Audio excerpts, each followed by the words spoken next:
So tonight we're going to get into a little bit of history. We know that the Old Testament is for our learning, and there was a few things that I wanted to touch on to learn myself, and so I put it together. And we're going to start in 1 Samuel chapter 16 and verse 16.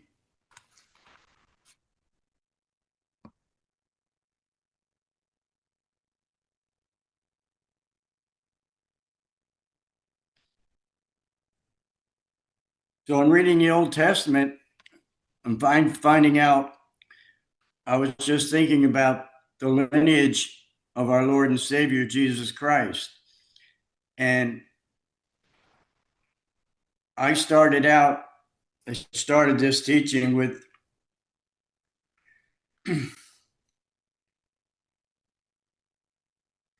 David. And so I'm going to begin in verse 16 of Samuel, 1 Samuel 16 and verse 16. And follow along with me. Let our Lord now command thy servants, which are before thee, to seek out a man who is cunning player on a harp, and it shall come to pass, when the evil spirit from God is upon thee, that he shall play with his hand, and thou shalt be well. And Saul said unto his servants, provide me now a man that can play well, and bring him to me. Because at that time, Paul was besieged by a devil spirit. And so this is what transpired. And Saul said unto his servants, provide me now a man that can play well, and bring him to me. Then answered one of the servants and said, behold, I have seen a son of Jesse, the Bethlehemite, that is cunning in playing, and a mighty valiant man, and a man of war, and prudent in manners, and a comely person, and the Lord is with him. Verse 19, wherefore Saul sent messengers unto Jesse and said, send me David thy son, which is with the sheep. And Jesse took an ass laden with bread and a bottle of wine and a kid, and sent them by David his son unto Saul. And David came to Saul and stood before him, and he loved him greatly, and he became his armor bearer. And Saul sent to Jesse, saying, let David, I pray thee, stand before thee, for he hath found favor in my sight. To get it, in those times and in that culture, to get an audience with the king is something very special. So this is poignant to see what comes about. And it came to pass when the evil spirit from God was upon Saul, that David took an harp and played with his hand, and Saul was refreshed, and it was well, and the evil spirit departed from him. Now we know from the scriptures that it's not of God, it's of the adversary who sends the devil spirits. So, that when I first saw that, I said, whoa, wait a minute, time out. So let's continue. Now the Philistines gathered together their armies to battle, and were gathered together at Shoko, which belongeth to Judah, and pitched between Shoko and Azekah in Evs-Dammim. And Saul and the men of Israel were gathered together and pitched by the valley of Elah, and set the battle in array against the Philistines. And the Philistines stood on a mountain on one side, and Israel stood on a mountain on the other side, and there was a valley between them. So you can picture this in your mind. I don't know, the word doesn't give us the number of men, but I'm assuming and that it was a large amount of armies on both sides. In verse 4, and there went out a champion out of the camp of the Philistines named Goliath of Gath, whose height was 6 cubits and a span.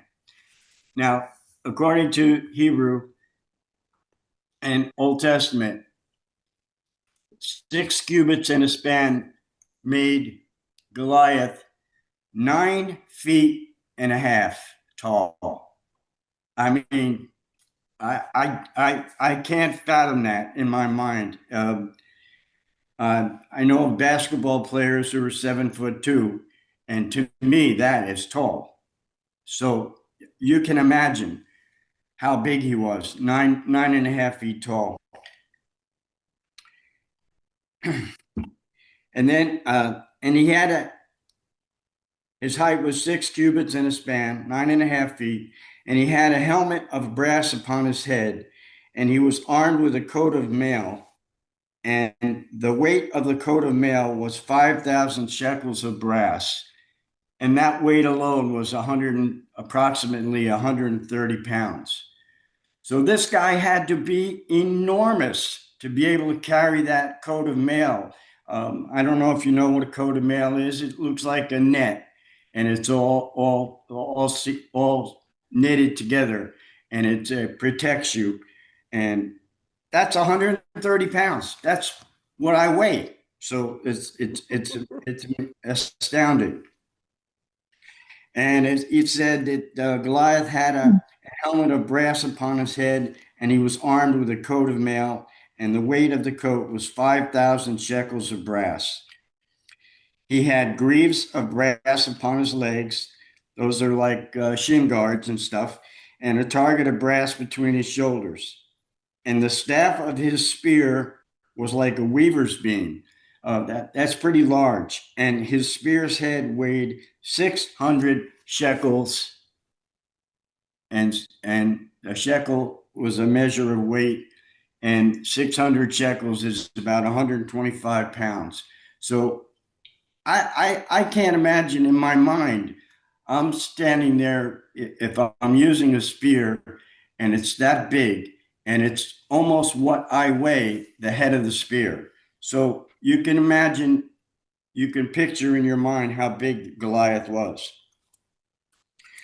Verse 8, and he stood and cried unto the armies of Israel and said unto them, why are ye come out to set your battle in array? Am not I a Philistine, and ye servants to Saul? Choose you a man for you, and let him come down to me. If he be able to fight with me and to kill me, then we will be your servants. But if I prevail against him and kill him, then shall ye be our servants and serve us. And the Philistines said, I defy the armies of Israel this day. Give me a man that we may fight together. When Saul and all Israel heard those words of the Philistine, they were dismayed and greatly afraid. I can imagine. Now David was the son of that Ephrathite of Bethlehem, Judah, whose name was Jesse, and he had 8 sons. And the man went among men for an old man in the days of Saul. And the 3 eldest sons of Jesse went and followed Saul to the battle. And the names of his 3 sons that went to the battle were Eliab, the firstborn, and the next unto him was Abinadab, and the third Shammah. And David was the youngest, and the 3 eldest followed Saul.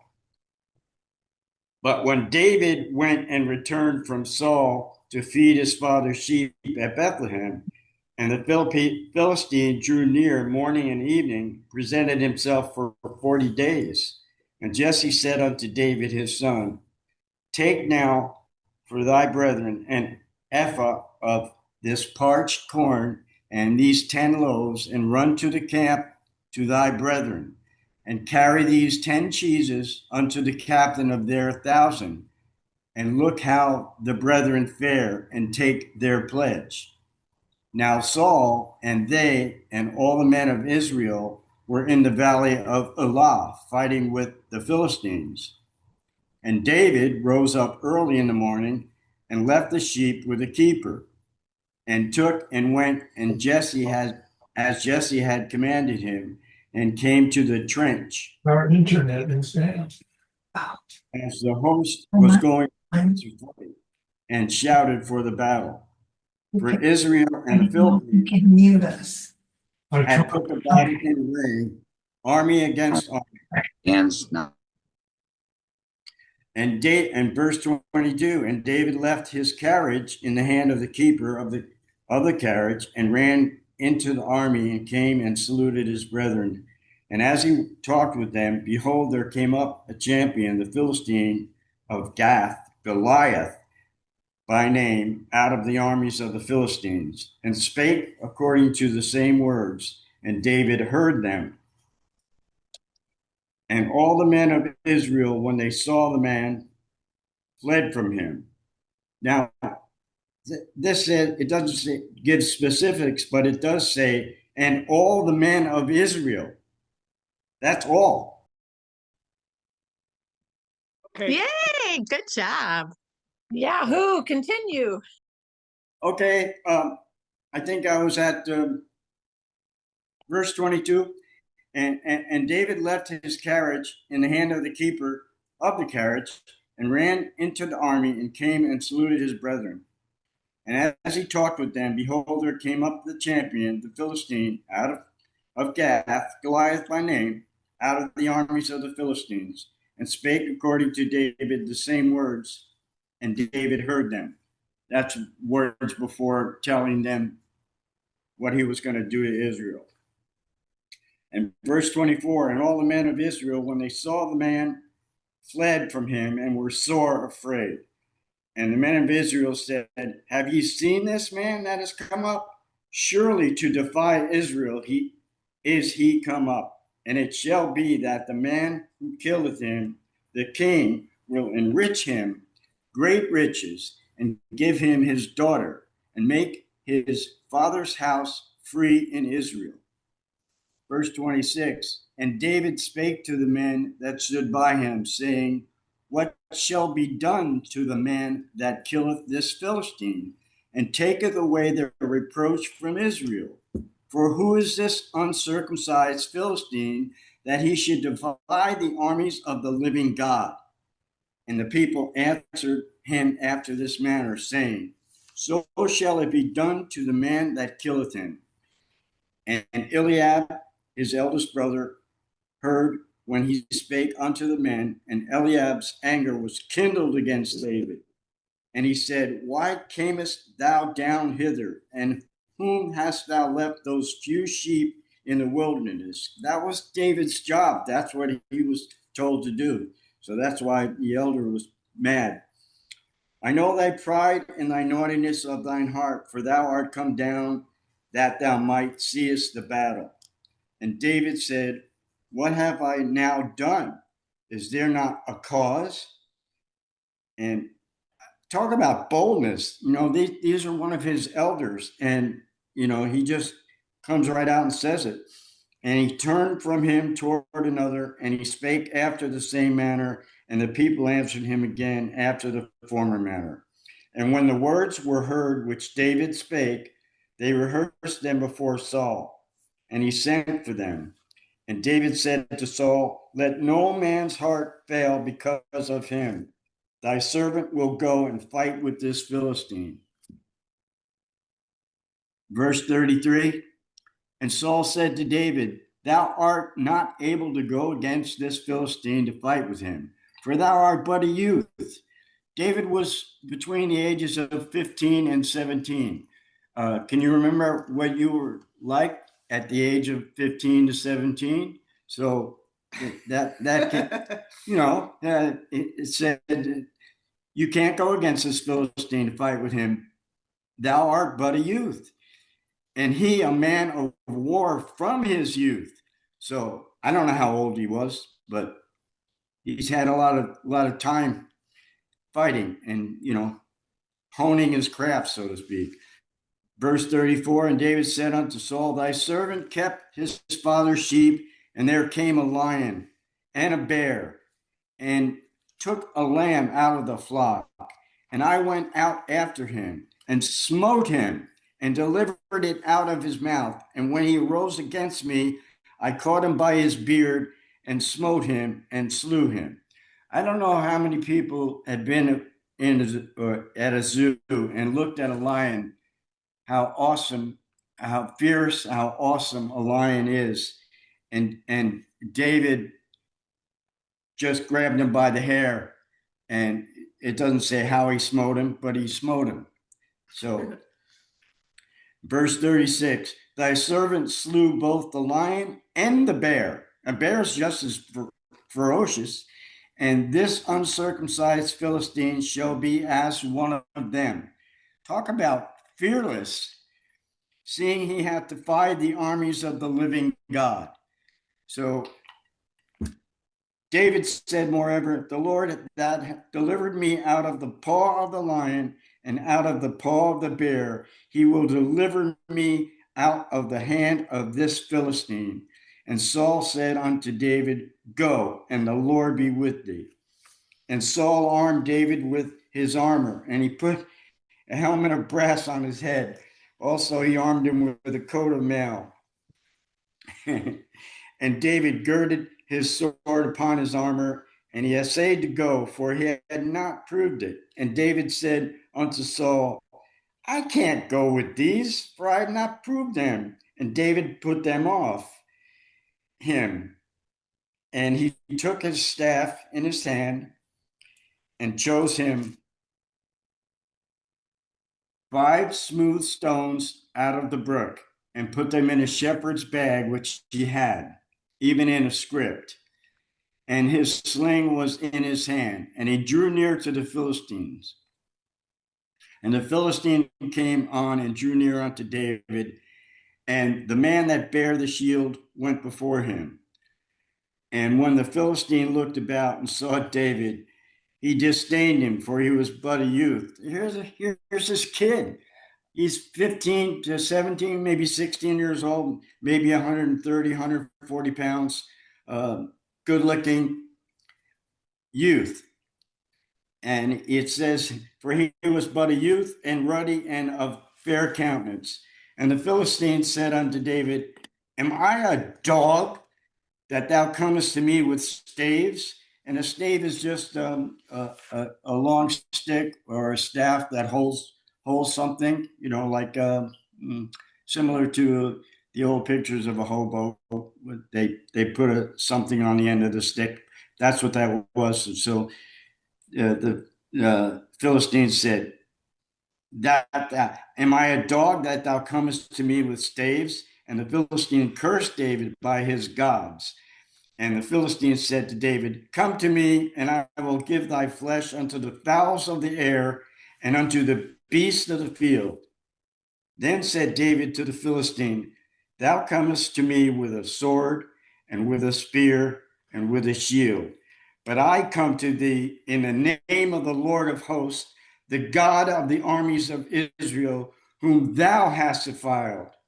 This day will the Lord deliver thee into mine hand, and I will smite thee and take thine head from thee, and I will give the carcasses of the host of the Philistines this day unto the fowls of the air and to the beasts of the earth, that all the earth may know that there is a God in Israel. Talk about boldness. I mean, I can't picture in my mind. This guy is 9.5 feet tall. He's like a brute beast. He would tear me from limb to limb. Look how bold David is. So, and all the assembly shall know that the Lord saveth not with the sword and spear, for the battle is the Lord's, and he will give you into our hands. And it came to pass when the Philistine arose and came and drew nigh to meet David, that David hasted and ran toward the army to meet the Philistine. And I'm sure he ran at a good clip too. And David put his hand in his bag, took the stone, and slang it, and smote the Philistine in his forehead, that the stone sunk into his forehead. I can imagine how far. And he fell his upon his face to the earth. So David prevailed over the Philistine with a sling and with a stone, and smote the Philistine and slew him. But there was no sword in the hand of David. Therefore David ran and stood upon the Philistine, and took his sword, and drew it out of the sheath thereof, and slew him, and cut off his head therewith. And when the Philistines saw their champion was dead, they fled. Like you can see it. You can see it in the old movies. They turned around and skedaddled. And the men of Israel of Judah arose and shouted and pursued the Philistines until thou come to the valley and to the gates of Ekron. And the wounded of the Philistines fell down by the way to the Shaharaim, even unto Gath and unto Ekron. And the children returned from chasing after the Philistines, and they spoiled their tents. And David took the head of the Philistine and brought it to Jerusalem, but he put his armor in his tent. And when Saul saw David go forth against the Philistine, he said unto Abner, the captain of the host, Abner, whose son is this youth? And Abner said, as thy soul liveth, king, O king, I cannot tell. And the king said, inquire thou whose son the stripling is. And as David returned from the slaughter of the Philistine, Abner took him and brought him before Saul with the head of the Philistine in his hand. And Saul said to him, whose son art thou, thou young man? And David answered, I am the son of thy servant Jesse, the Bethlehemite. And I'll finish out with this.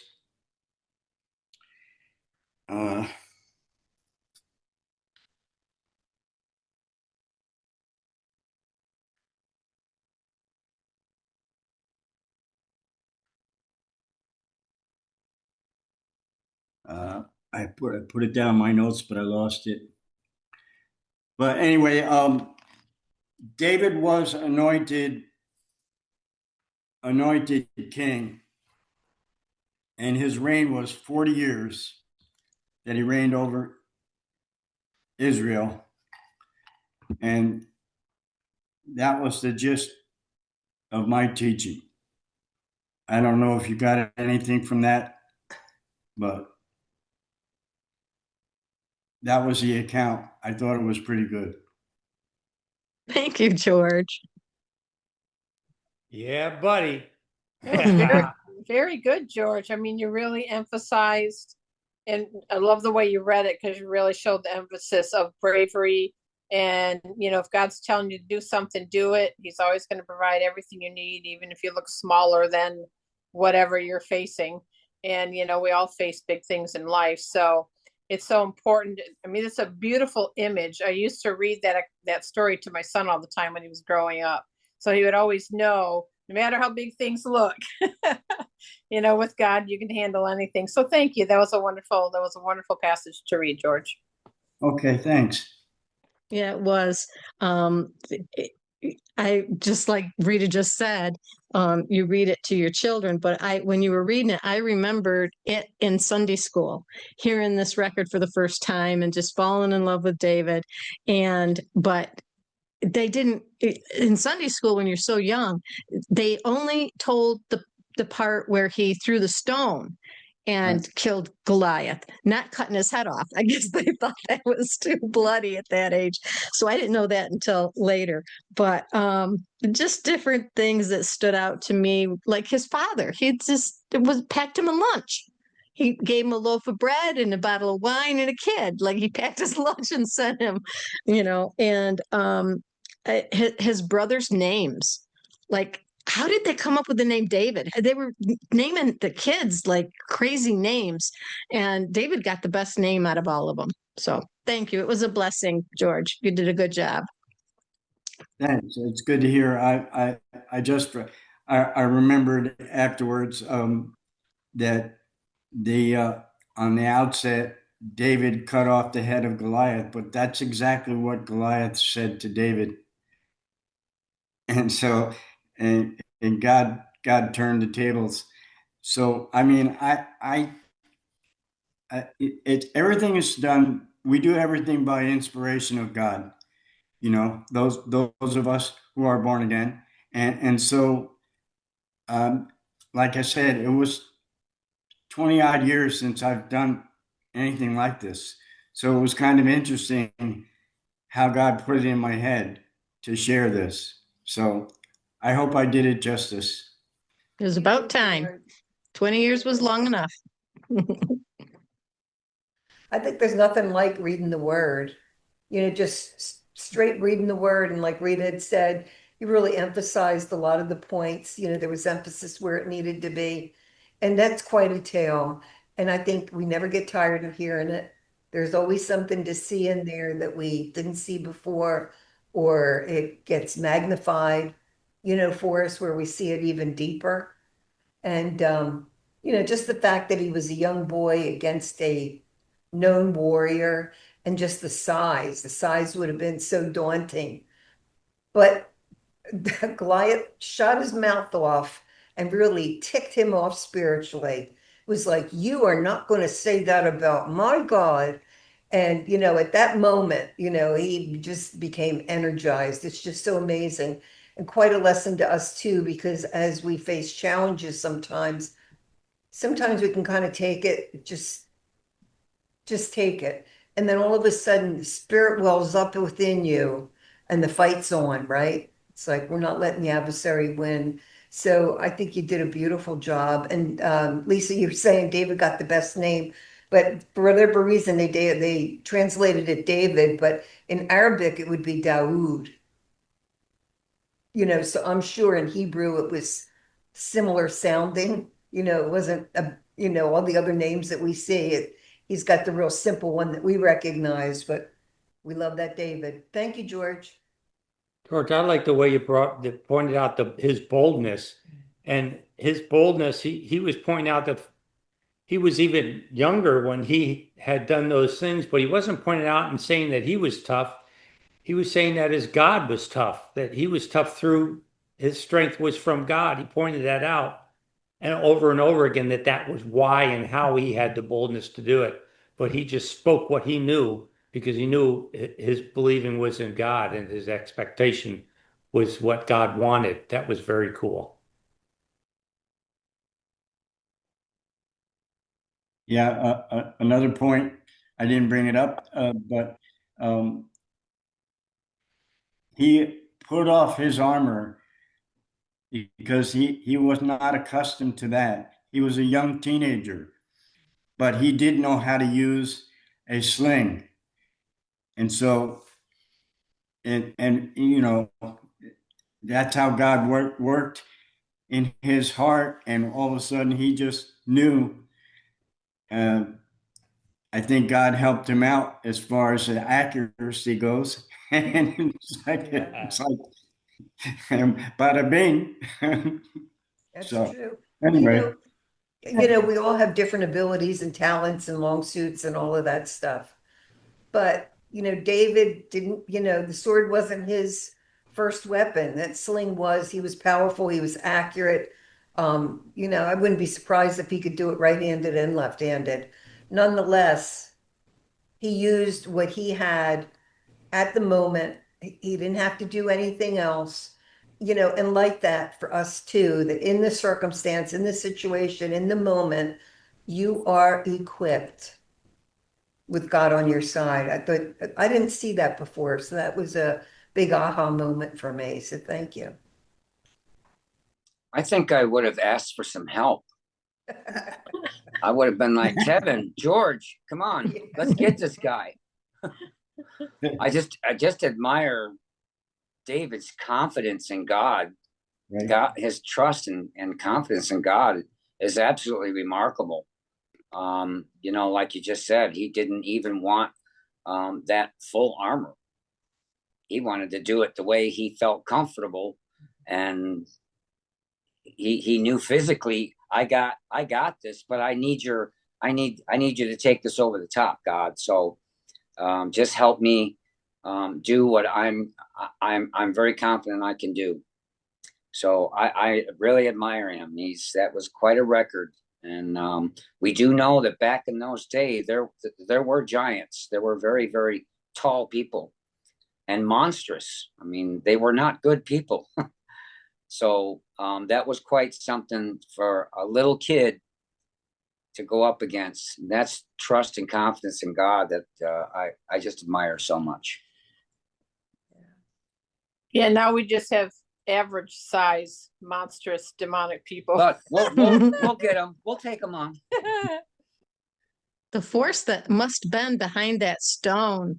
I mean, the skull is pretty hard, and I've shot a slingshot many times, with stones, and they don't do that kind of damage. I've never done a sling like he had, but that's a lot of force that it stuck right in his skull. Yep. Yeah. Right in his forehead, sunk right into his forehead. That's amazing. But Do you remember doctor teaching this? That the forehead was the forehead of the knee? That he took him Yeah. out at the knee? Yeah, I remember that. Yeah. So, if you think about it, they're charging each other, right? Hmm. They're running forward. If he hit him in the head with Right. that kind of motion, Goliath would have went this way instead of this way. He went forward. Yeah, but the amazing thing about it was the aftermath. After he hit him in the head with the rock, the stone sunk into his head. Then after that, now Goliath is down on the ground, Yep. and David takes his sword. I could imagine how big that sword was, being how big he was, and just chopped off his head. And that part just blew my mind. It's God is amazing. And then I was going to get deeper into it, but because David is the lineage of our Lord and Savior Jesus Christ, and so God's hand of protection is going to be on him, but also that's it in a nutshell. I mean, we're all of us that are believers are called of God.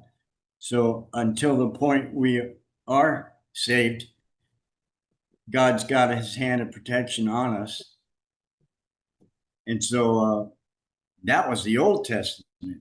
So, I mean, I just can't, I see it, it's written in the word, and it's obvious, but you can't, it's hard to put your mindset in David's time period. Like I know what it is to believe God now and know why, but back then it was the Spirit of God was upon people, so they had to go by works. Everything they did by works. So it's kind of amazing how God works. And I don't know. I just thought I would share that teaching because I guess I needed it. You know, Thank you, something you George. just made me think of too, George, was that, when he said he was going to go, and his brother was like, "Oh, go take care of the sheep, whatever. You don't have enough, basically you don't have the credentials to face this guy. You're just a young kid. Go do what you're supposed to do." Da, da, da. But you know what? God doesn't look at any of that stuff. None of that matters. It doesn't matter, how you're dressed. your schooling, your job, your this, your that, your whatever. None of that matters. What matters is, are you willing to do what God is inspiring you to do and put off the fear? I mean, there's a lot to be afraid of in that situation, but he wasn't, not even for a second. And that's what's so amazing, because he didn't let any of that stuff get in the way of what he was inspired to do. A victory for God. That's awesome. Yeah, his trust wasn't in the five senses, it was in the living God. Just boldness has nothing to do with knowing what you can do on your own. Oh, yeah, for sure.